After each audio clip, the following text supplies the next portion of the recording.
So we have big races that are on tap, and we're going to have a city council. We're going to have a parish council in Lafayette, two different bodies. Of course, in many ways, they may end up working together, but we're going to have 5 different folks who are going to be representing each one of the seats. And one of the candidates for City Council, District 1, is Sarah Gauthier Roy, and she is joining us now. Well, thanks for coming in and joining us and telling us a little bit about yourself and why you're doing this. Okay, let's start with the big why, because that's our favorite question, and it always is, because what really motivates someone to get out there and put everything on the line, your life and the way you feel about issues and politics, that's a lot to put out there for the public, because people are tough sometimes. Oh, yes. So why do you want to do this? Everybody gets to a point, I think, where they go like, I can't sit back anymore and I have to just get up. And I had that point, but then I had to be smart about it and go, what is this going to entail? Do I know enough? And I think it's when you want to get up and get motivated, it has to do with you finally have enough information in your pockets to go, okay, now I have enough information to be motivated to get up and do something. And so I teach in the public school system, and so that made me aware of government and how the government works and being a civil servant. And then I did the Leadership Lafayette program, and I graduated last November. And I got involved with that program because I did a lot of volunteer work in the community. I started an intergenerational arts initiative. I had a cultural arts thing. I did the Lantern Parade for the veterans 2 years ago. And so this opportunity was a way for me to say, here's how the government works, so now I can be a more efficient and effective volunteer, right? Yeah. So I know the facets and the people to talk to and how to make it work. And so when you go to that program, it's mostly like, here are all the things we're failing at. You who wants to lead, you who want to lead and take this challenge. It. Yeah. And so month after month, I was like, okay, I'm going to do that. Okay, I'm going to do that. I'm going to do this. And then at the end of it, it was every month also allowed time for reflection. And so it gave me a time to really reflect and say, what skills do I have? And what special things have I learned over the last 37 years of my life? And it got to the end, and I said, well, I think I'm going to run for council. I now have the information, or at least enough to get started. Yes. And so then I spent the last 9 months having meetings with people and talking with people, and it's like I went back to school. Yeah, I would bet. Okay, so I'm dying to know what kind of things people wanted to talk to you about. I mean, okay, so we hear a lot of big words, drainage, infrastructure. I'm sure there was that. Was there a lot of that? What was that like? And what were the other concerns? There was a good bit of drainage. Sometimes it was drainage for the sake of, well, that's what everyone's talking about. Right. But then when I would say, well, do you have drainage issues in your area, like in your neighborhood, at this house? And most of the time it was like, oh, no, but that street on the way out, or and actually, most of the drainage issues were maintenance issues. Wow. Like, no one's dug out my ditch in 20 years. Right. Or they told me they were coming bring a larger size culvert 2 years ago, and they haven't done that. Waiting. And my yard floods every time it rains. And so a lot of it is maintenance, not major drainage overhauls, just like, how do we just keep maintaining what we have? So drainage was definitely a topic of conversation, but more so in District 1. People wanted more businesses there. Or I think a lot of things people didn't necessarily talk about to me. Maybe a lot of the faith-based community spoke about this and businesses there. But poverty is the number one issue. And it is the cause and effect of everything from economic development to crime to blight to poor schools. It all comes back to we're the lowest household income out of all the districts in the city. And you can see it, and you start to feel hopeless. Yeah. And it's that devastation, and you say, okay, well, where is government's role in that? How do we help?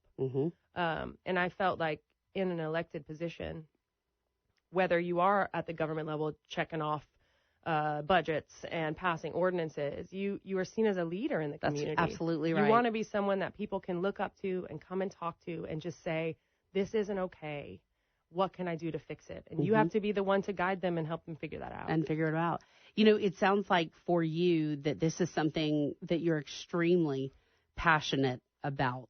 And we have heard from time to time that, you know, some areas feel neglected, plain and simple. They just feel neglected. There's not enough infrastructure work.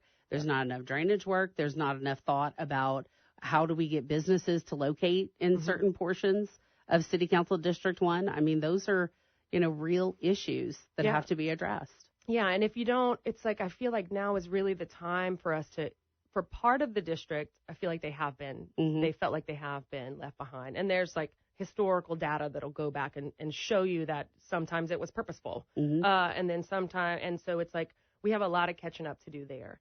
But then I see these other areas of District 1 because we're a very widespread district. Yeah. It is. It's crazy. But I see other areas where people are concerned saying, well, everyone in my neighborhood is over 70.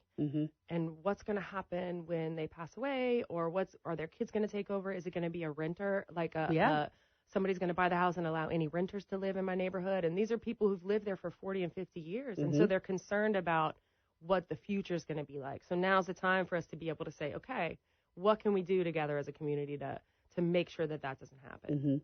Are you worried, though, about resources? Okay, we've got, obviously, the city, so you got, there are a few more dollars, right, to deal with. But, even though it is in the city and there is more revenue coming in, there are a lot of requirements, state requirements and different things that voters have voted on where the money has to go. Do you think there's enough there? No, there's never enough. I feel like we are Alice, Alice, like, oh gosh, of course I'm going to forget the analogy. But it's like right above poverty, right? Yeah. Where you're like, do I pay the gas bill today or do I buy us dinner? Right. You're like, that's where we are in District 1, where we're having to sit there and pin the library against drainage and say, this is how much we spend on it. We're like, well, people voted on a millage for the library, so that's why the library takes in this money. And this is how much we devoted to roads and drainage, so that's how much we pay there.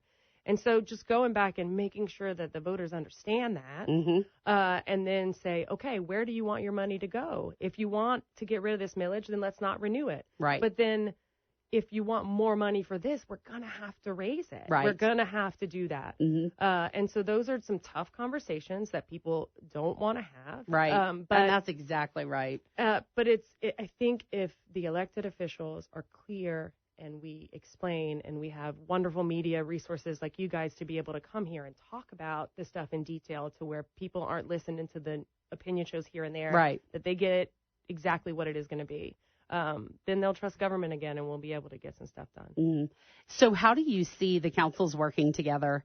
I know we've got such a big, it's a big future in front of us, but we have some big challenges too. Yeah, I've been watching the transition team and their conversations, and it's hard to get there until we see there. And maybe if this work would have been done before and we would have kind of planned and prepared and how it would have worked, but any change is going to be this way. You can plan all day long, and then when it happens, we go like, wait, how do we handle this? Yeah, we'll have to fix this part of it. Yeah. So another important reason to make sure, like, whoever's elected mayor president and whoever's elected into these council seats is collaborative enough to be able to come to the table and say, yes, this might be good for you and 2 and you and 4, but what's going to be the best thing for the whole, like the greater good of Lafayette? Yeah.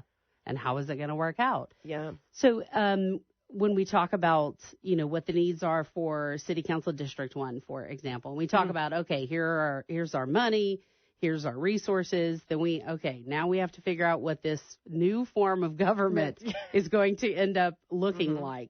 So for you going forward, do you see all of these issues being able to be resolved, especially when it comes to drainage, so that people can then, okay, well, now that we've sort of have drainage fixed, can we move on to something that's a little bit bigger, like the roads and bridges? Right. We have infrastructure, unfortunately, that is crumbling in some areas, desperately needing some definite revitalization. Yeah, absolutely. Yeah. And it's, again, going back to, like, maintenance. Like, we haven't done maintenance. So now we're in this place.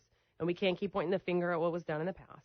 So how do we move forward? And working together is going to be key, because that's really part of the motivation of me running. Because when I started about a year and a half ago, like going to the council meetings and watching, and there was lots of like resolutions and ordinance that came up that became so divisive. Yes.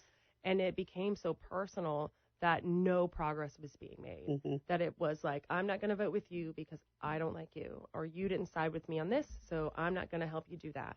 And I think getting the ego out of the way, and women are good for that. And being able to really make sure we're doing the best. And right, if drainage gets fixed, great.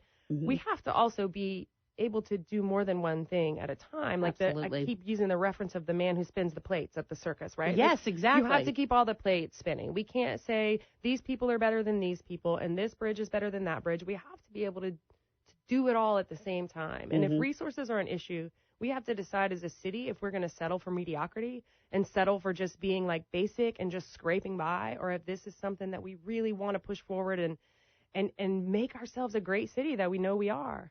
All right. In these final moments, as we are wrapping up here, and only for time, we like to give that to the candidate. If you do come into, meet somebody, or you walk into that elevator and you want to tell them about yourself and give them that pitch, basically. Share that with us, Sarah. First of all, I want to say go out and vote.